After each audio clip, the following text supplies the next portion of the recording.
Hello and welcome to another episode of Connecting Climate Capital. My name is Alex Cruzel, CEO and founder of Telesto Strategy. Today, we have the distinct privilege of spotlighting Inspired Evolution as they push the boundaries on investment management in the ESG and impact space in Africa and beyond. We work today in partnership with the Coalition for Climate Entrepreneurship and the U.S. Department of State to bring you this fabulous content. So the principal question that we're looking to drive in this series of spotlighting global thought leaders is how do we overcome the global climate financing gap? There's many pieces to this puzzle. There's public sector financing, public sector infrastructure project, private sector financing, and a myriad of destinations for capital. As the world responds and reacts to the growing climate crisis, we need more and more financing available to, again, address mitigation, adaptation, and resilience concerns. Our efforts with this series is to convene and bring together thought leaders who are driving new solutions in this space. When we talk to investors, one side of the equation is, sure, we have money to invest, but there are no projects to invest in. On the other hand, when we talk to recipients and destinations of capital, say, look, we have all these great projects, but there's no money.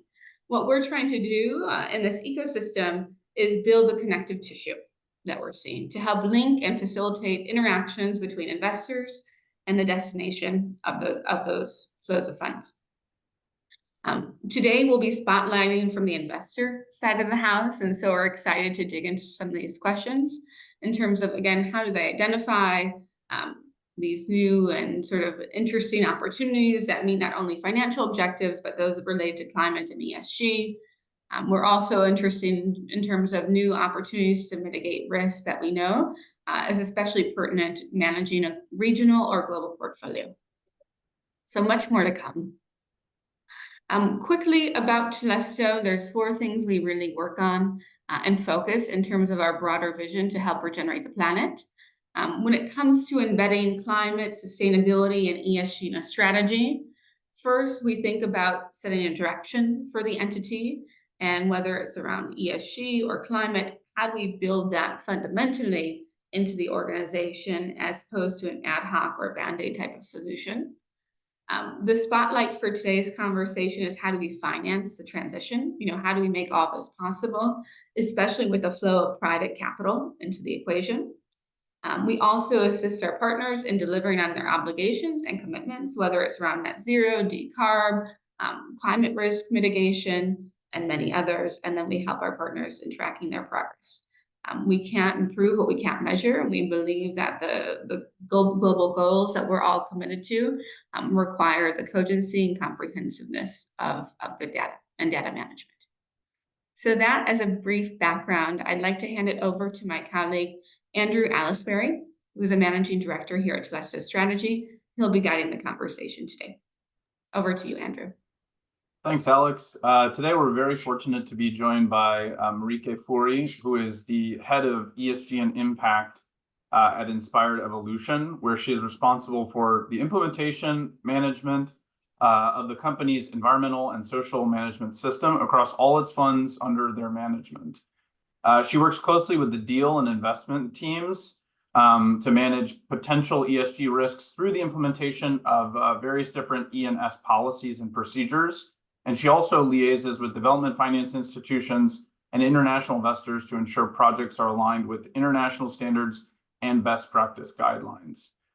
So we're very excited to have Marike here today and to get into some interesting questions which will probe her knowledge and hopefully teach us all a thing or two. So Marike, welcome to the webinar series. We're very excited to have you. Thank you so much for that lovely intro, and it's a privilege to be here. Thank you so much for the opportunity. Yeah, of course. We're very happy to have you, as I said. So Marike, to get us started, will you just walk us through what Inspired Evolution is and what it is that you all do? Yes, sure. Inspired Evolution is a climate-focused private equity impact investing firm in Africa. And we specialize in clean energy infrastructure, resource efficiency, growth investment that's basically geared toward the just energy transition in Africa. So that basically means we want to move away from this carbon-intensive, monopolistic, fossil fuel-based economy towards a more sustainable, cleaner, more reliable energy future for all. And Inspired Evolution currently has 3 investment funds that we manage with about $509 million of funds under management. And since 2007, when the company was established, we have committed and invested more than $270 million across 21 portfolio investments in sub-Saharan Africa.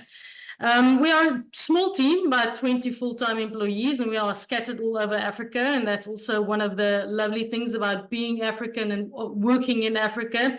I'm based in Cape Town, and then we have regional offices in Nairobi in Kenya, Abidjan in Cote d'Ivoire, and Grand Bay in Mauritius. And we also have an office in London in the UK.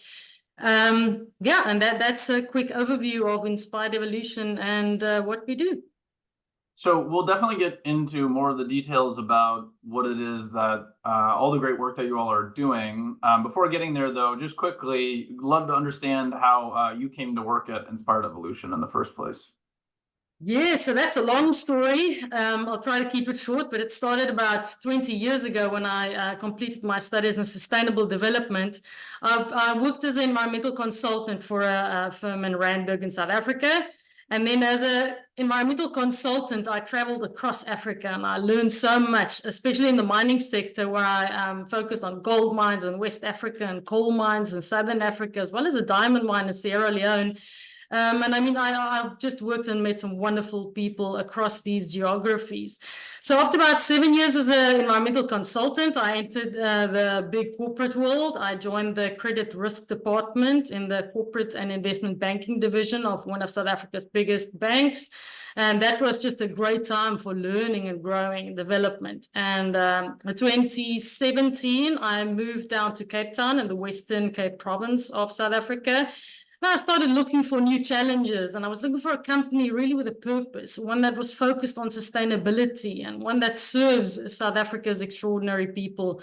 And in 2018, towards the end of 2018, I found Inspired Evolution. And since then, it's just been a pleasure and a privilege to work with such an amazing team of like-minded individuals, and together we truly strive to just make a real difference in the world, and one that creates a better future for Africa, and it's based on doing well while doing good. So that's a summarized version of my journey. Yeah, sounds like there's a lot there, but we appreciate the brevity. So topic-wise, Inspired Evolution is focused on renewable energy. Geography-wise, renewable energy Inspired Evolution is focused on Africa, and it takes a private equity approach. What does this mean more concretely in terms of how Inspired Evolution is making investments? And what, beyond sort of the private equity approach in the renewable energy space in Africa, what is unique about Inspired Evolution's private equity approach to solving some of the investment challenges in this space? Yeah, so Inspired Evolution is clearly focused on a clear purpose, and that is to facilitate the just energy transition across Africa. So to achieve this, we pursue commercially viable investment opportunities that also creates impact. So we look for investment that clearly aligns firstly with our climate-focused investment themes, and that is renewable and sustainable energy infrastructure, energy access, as well as resource efficiency. And then what this looks like in practice is during the deal origination phase, our investment teams obviously look for scalable commercial opportunities that fit our investment criteria. And this includes, they have to have proven technologies and a decent pipeline and appropriate skilled management teams, as well as a good track record with a clear exit potential. But they also have to have that ability to comply with our environmental and social policies and procedures. So as you mentioned earlier on, I work very closely with the deal team, and we diligently screen these investments to make sure that we can deliver on this targeted commercial return as well as the environmental and social returns alongside it. So that's basically what makes us unique in the sense that we really balance these two, and everything is under supported by this ESGMS, our ESG management system. And that even has a lot of underlying policies, like our climate policies, human rights policies, DEI and gender policies, and our impact strategy. We are also, interestingly, a signatory of the UN PRI, the Principles for Responsible Investment. So that means we strive basically to deliver superior investment returns alongside the environmental and social returns. And that's also what makes us, as I mentioned, unique and what differentiates us in the marketplace. So that sounds like a very unique approach. I think oftentimes you hear lots of private equity firms or other types of investors saying, oh, we really do take ESG into account, but in reality, it's a secondary set of principles and it's a secondary set of metrics, the commercial return. In practice, what does that look like? I mean, how do you, as the sort of, it sounds like the advocate for the ESG related metrics, work with the deal team, work with other investment partners within your company to advocate that the ESG and especially the E&S principles and metrics that you're focused on shouldn't take second position to the commercial metrics? No, definitely. And I mean, that's also because as a climate-focused impact investor, we integrate our ESG and impact strategies in the corporate DNA of the company. So this enables us to balance the risk and reward side. So obviously, I am more focused on the ESG integration, but I work, as you mentioned, very closely with the deal team to make these informed decisions during all the phases of the investment cycle. So basically, while the deal team is making their decisions on the deal structuring, the financial modeling, and the calculations of the ROIs and the IRRs, we screen and assess the initial ESG risks during the initial phases as well, and we provide input during the same stages, basically, that the investment team is busy with. So we help to make these investment decisions when it's deal origination, pre-investment, when we go into due diligence, when the transaction advances. We actually make sure that ESG is an integrated element in every part of the decision making. And by the time it gets to the investment committee where the call needs to be made, we know that both are valued equally, basically, to ensure that we can not only deliver our targeted commercial returns, but also create that meaningful and measurable environmental and social impacts. So it's a very integrated approach, and we work parallel with the investment team, and we support each other along the side when it comes to investment. Yeah, it sounds like it would have to be integrated. It sounds like it would be very challenging to have ESG show up only at the end and then try to advocate for it. So having it be integrated in each step, starting with the due diligence, makes a lot of sense to it actually being an important factor when considered at the investment committee. Absolutely. And I mean, just to add to that, because ESG is also a risk management tool. So it really, it helps to de-risk an investment, and you want to have that on board as early as possible. So that's also making the business case for ESG and impact, is to recognize the value of it up front, to be able to do that risk management so that the value creation is, can be seen as an output in the end. And private equity, fortunately, we have longer time horizons when it comes to investment. So we can have those building blocks in place and see how it plays out over 5 to 10 years. Yeah. So let's talk about some of the investments that you have made so far. Look, there's $500 million in funds under management. There are over 20 portfolio investments. What are some of the exciting projects that you all have been investing in? That's a good question. And we have about 9 active investments at the moment and several underlying projects, but they're all aligned with a sustainable value creation focus. So we are all, focused on the people, planet, and profit approach. Some of our projects are utility scale solar PV and wind projects. Others are rooftop solar PV installations, mainly in the commercial and industrial space. And then we're also invested in companies that provide cleaner sources of energy in the telecommunications sector. And one particular portfolio company that really stands out for me at this stage is Red Rocket. I'm not sure if you've heard of them before, but they are an integrated renewable energy independent power producer in South Africa that develops, builds, owns, and operates utility-scale grid-connected renewable energy projects. And they currently have a few projects across Africa with about 980 megawatts in operational construction. And they have a pipeline with a capacity of more than 12 gigawatts at this stage. So you can see why we're very excited about this investment. And Red Rocket also helps to solve our energy crisis in South Africa by increasing the electricity generation capacity and also whilst upholding these global best practice standards. It's maybe worth mentioning, I'm not sure you may or may not know, that South Africa is in the load shedding stage. So this is, we are experiencing this devastating phenomenon that basically refers to these rolling blackouts that occurs across the country in various stages from 1 to 8. We're currently, I have an app for that. I think we're on level 3 at the moment, which means that there's no power for at least 2 to 3 hours a day. Mm-hmm. And that's as a result of the national utilities' inability to meet energy demands. And unfortunately, it's a much needed regulatory system that helps us to mitigate the risk and avoid an even bigger crisis, because our fossil fuel heavy monopoly in South Africa generates about 95% of our electricity used. Mm-hmm. But so these power outages also have a devastating effect on economies, on businesses, on schools, on hospitals and households. So you can understand why it feels so good to be part of a company that helped to solve these energy problems. And we do this one investment at a time. And Red Rocket is just a great example of one of those. And yeah, over time, we've invested into over 2 gigawatts of grid-connected renewable energy projects across sub-Saharan Africa. And we want to keep that momentum going. And yeah, just to live that experience and being part of the solution is just a really good feeling. So that's what we're busy with.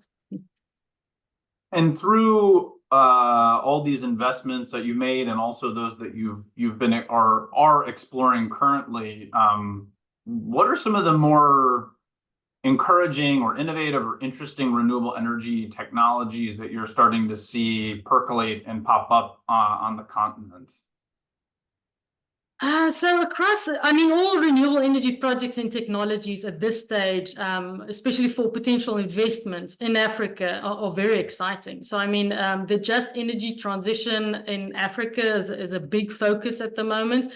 I mean, we just have to look at what the outcomes of COP28 is and the World Economic Forum discussions around that. So it's basically the fact that the problems in Africa is so big, it creates substantial investment opportunities. So the problem is basically part of the solution as well. It creates these investment opportunities across various technologies. So commercial and industrial companies, for example, large or manufacturing and mining sectors are fast-tracking the shift towards cleaner, more reliable and affordable energy because it helps them to be less dependent on state-owned utilities. It helps them to achieve their climate targets and often save a lot of money in the process.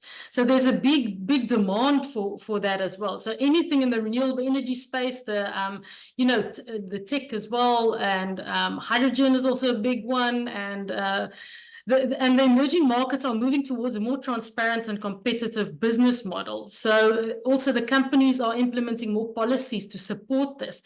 And the deployment of private and public capital is becoming more attractive to investors across the continent. So I mean, yeah, it's a combination of the renewable energy projects and the technologies focused on climate finance, climate mitigation and adaptation.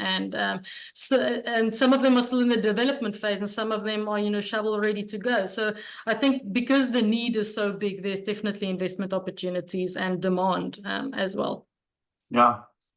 They do say necessity is the mother of innovation. So we'll find out. Maybe the most exciting new renewable energy technologies will emerge in Africa. Amen. Yes, please. So we've already talked a little bit about how ESG helps with understanding, is a risk management tool and investment. But we've had a lot of different people on the investment side of things on this webinar before. and also talk to and many of whom have also worked on the continent. And one of the things that they often talk about is sort of some of the other, it's not just about ESG risks, or it's not about project risks per se, like the bankability of the project itself, but it's just that there's a lot of other kind of risks floating around in the atmosphere and the environment and everything that's being done. So that could be things around currency, that things around political risk or liquidity or other market risk, or even maybe if you're in South Africa, the risk of not being able to have stable electricity all the time. So how does your company hedge against some of these other risks that are not ESG and maybe not purely considered financial risks either? How does your company deal with those things to ensure that they can still make a commercial return at the end of the day? Yeah, look, so resilience is our superpower. And I mean, it's all about how you respond to these changing and challenging macroeconomic environments, as well as the very challenging geopolitical uncertainties. And as I mentioned earlier, we choose to see the opportunity in every challenge. So on a practical level, obviously, we integrate risk assessment during the initial phases of the investment process. So we diligently identify and screen any potential risk. And this includes, currency risk, geopolitical risk, market risk, business risk, as well as country risk. And more our investors also want to see us integrating contextual risk on a country level relating to, human rights and security and safety and things like that. So we basically integrated during our due diligence phase, and we also get external advisors to help us with these things, especially when we have certain countries where we know, this is a different and a difficult working environment. We get our experts to come and help us with this, especially when there's local partners that we can work with. So we regularly review and adjust our investment strategies to adapt to these volatile business environments. And then it's also very important to foster strong local and international partnerships to help us achieve these common goals. And I mean, it all ties back to the Sustainable Development Goals as well. So we just try to really put a lot of time and effort into developing innovative business models that can adapt. We have our bespoke risk screening tools that is actually, applicable and customized to each of the countries that we work in for the specific project. And then also we have our hedging instruments, and we just implement solid policies to craft a feasible transaction in the end. But it's all very unique. It's on a case-by-case basis. And Yeah. We're in the lovely position to be based in Africa with regional representative in West Africa, East Africa, South Africa. So at least we know what the challenges are. We are living the uncertainties, and we can adapt our business strategies accordingly. Yeah, I was going to ask, because you are an African-based investment firm, to what extent do you feel that better positions you to invest on the continent? And maybe in replying, you can also explain a little bit more how fundraising and earning a return in the same currency or in correlated currencies can help hedge, for example, some of the currency risks that outside investors, people from abroad, would be less interested in dealing with. Yeah, so I mean, to answer the first part of your question, being based in Africa, firstly, it fuels your motivation for each transaction, and it really makes it worthwhile because you're part of this solution, and the fact that this investment is going to make a real difference. Also because we can talk to the people and understand the challenges a lot better. And also the unique way that Inspired Evolution structures our investments. As I said, obviously, I'm less involved with the deal structuring side, so I can't talk a lot on the ROIs and the calculations of the IRRs when it comes to the financial modeling side. But we do sit around the same table when I get to talk about the environmental and social risks, and we talk together about the contextual risks and the country risks. So we do being based in Africa, we can just share ideas, and deal teams as well support each other across the geographies to see also how our portfolio companies can benefit from this trans-boundary relationships and experience on the ground. And again, just being present at events and conferences, and to build on what's that Sustainable Development Goal number 17, partnership for the goals. It really strengthens our platform to really deliver and be able to prove that we can deliver commercially, good returns alongside this environmental and social impacts that we talk about. And our first fund actually proves that. I mean, we've outperformed on that level. So I think it just definitely, it's a competitive edge to be in Africa, to have regional teams. Hope that answers your. No, it does. That was very helpful, and that's sort of exactly what I was trying to get at. It sounds like local knowledge, local capabilities, and understanding what the sort of very quickly what the strategies are to deal and hedge against risks, deal with and hedge against risks is a major advantage that Inspired Evolution has. And again, just to add to that, from an ESG perspective and the impact investing, it's often a big challenge because, new regulations and policies and, the EU taxonomy and everything is coming out at such a rapid pace. It feels sometimes to me that it's faster than we can actually implement it on the ground, because there is a lack of, capacity. There is a massive, not just the digital divide or the finance gap that we talk about, but, we have to think about some companies need to actually train their staff on this. We need to roll this out across very rural, often, sites and from an operational perspective. So we do have the compliance side, yes, and we have investor requirements, but often I feel I have to wear different hats when you say, right, operationally, is this practically implementable? Yeah. How long do we need? I mean, these regulations, if they slap you then with, use the stick approach rather than a carrot approach, can we balance this? So I'm also in a very fortunate position to work for a company that actually has this, we're an active investor. So we work very closely with our portfolio companies as much as we work with investors. And on the global stage, we are very involved on a local level. But that comes with real life challenges as well, because they don't always line up. And I imagine lots of you traveling to various different rural locations and trying to provide the carrot approach, but sometimes having to use the stick approach more frequently. Is that right, Marike?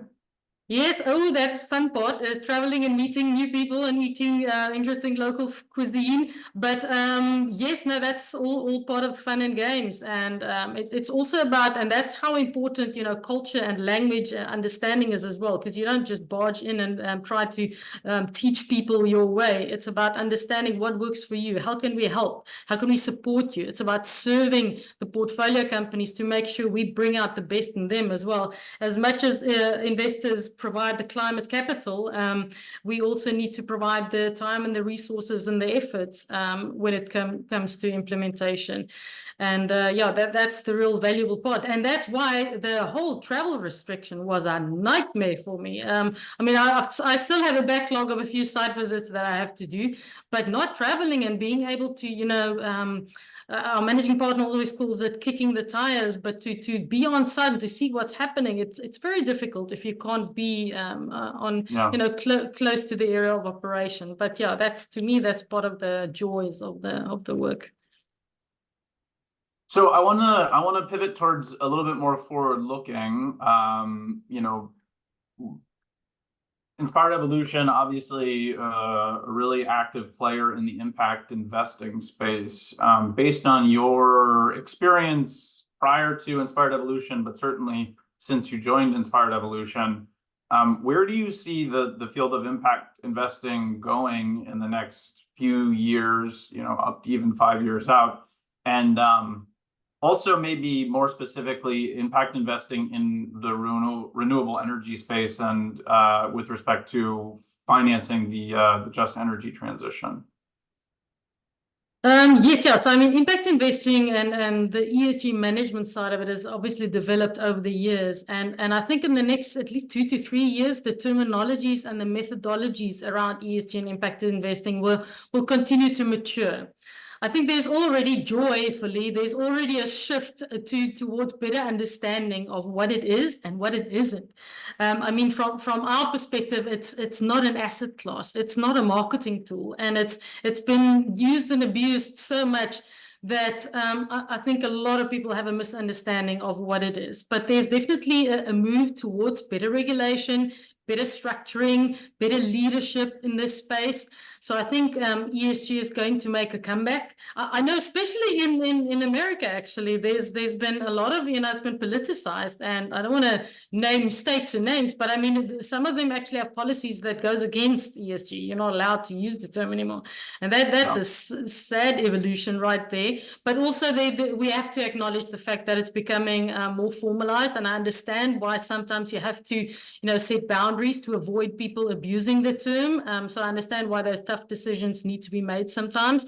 But when it was used for, for marketing or branding or politics, etc., it was just heading in the wrong direction. But that said, it's making a comeback. I think in the next few years, it's going to definitely make a comeback, as I said, because there's better regulation and policies, and people see the value of better risk management and value creation, and working together with investments, how climate capital can then be better applied. So on that point, I mean, the COP28 was all about, climate capital and how to bridge that gap. And even the World Economic Forum risk report, we are focused on climate finance. We are looking at ways to mitigate and adapt and look at environmental, the extreme weather events. So it's a phase down of fossil fuels is very topical at the moment. And I think that's definitely going to remain in the next few years, especially in impact investing, where you can have that financial return alongside environmental social return.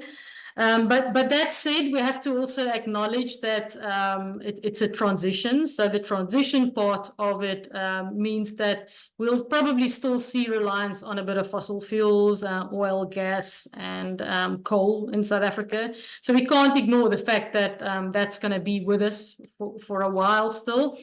But then even if you look at the transaction activities across Africa, interestingly, in the last year or two, there's a lot of traction in renewable energy, in investments in countries like South Africa, Namibia, Kenya, Zambia, and Egypt specifically. So I think renewable energy and in the impact investing space. So the theme is definitely going to get some momentum. It's going to accelerate, and hopefully we're going to maintain that to achieve the just energy transition in Africa, because that's basically what we want to see in the next few years. And impact investing is just so well placed to be that rocket ship that'll get us there. Certainly. So that's impact investing overall. What do you expect Inspired Evolution's role to be in this big trend and momentum and movement? What should we expect to see from you and from your colleagues at Inspired Evolution over the next 3 to 5 years? Yes, at Inspired Evolution, our short-term goals, actually, we're in fundraising at the moment for our third fund. So Evolution 3 fund is in the making, exciting times. And with that, obviously, we're going to continue to grow our professional team and hopefully become an employer of choice. Also, we're going to increase our visibility. We need to, as I mentioned earlier, keep those local and international relations and keep the partnerships. So we're going to be at media events and conferences. And then in the longer term, we just want to continue to pursue innovative and commercially viable impact investments across Africa. We want to maybe diversify our geographical focus. We want to look at more upcoming industries and sectors that are kind of still developing. And we want to really prove to the world that you can create the superior financial returns alongside these measurable and meaningful environmental and social returns to create that impact. And capital, climate capital can really be the key to unlock that and deploy the capital that is so much needed. So I like the intro of this whole session and the webinar that you have, because that's exactly where we operate. So while you guys are making the connections, we are there also with the tools and the opportunities to make that happen. So it's so nice to see everyone working together with this big common goal, to really work climate capital to get the outcomes and achieve the sustainable development goals that we all want to achieve. Well, as the famous African proverb goes, it takes a village to raise enough climate capital for the just transition of electricity in Africa. Isn't that what the whole proverb is? Yes, yes, and there's a few more of those to say that if you want to go fast, you go alone, but if you want to go far, you go together. So that's us standing together and really having that long-term vision. And I mean, in our lifetime, we will see this transition towards a cleaner, safer, lovely future for everyone to come, and we can leave that for fossil fuel, monopoly behind us now. And it's a very exciting time in the history of humankind to just be part of this. So amen to that. Yes, couldn't agree more. Well, Marike, thank you so much for taking the time to be on the webinar. We really appreciate it. And thanks for your honest answers and giving us inspiration to keep going and fighting the good fight. Thank you, Andrew. It was an absolute pleasure and a privilege. And yeah, hopefully we'll stay in touch. I'll be in touch soon. And thanks, Alex, as well for the opportunity. Of course.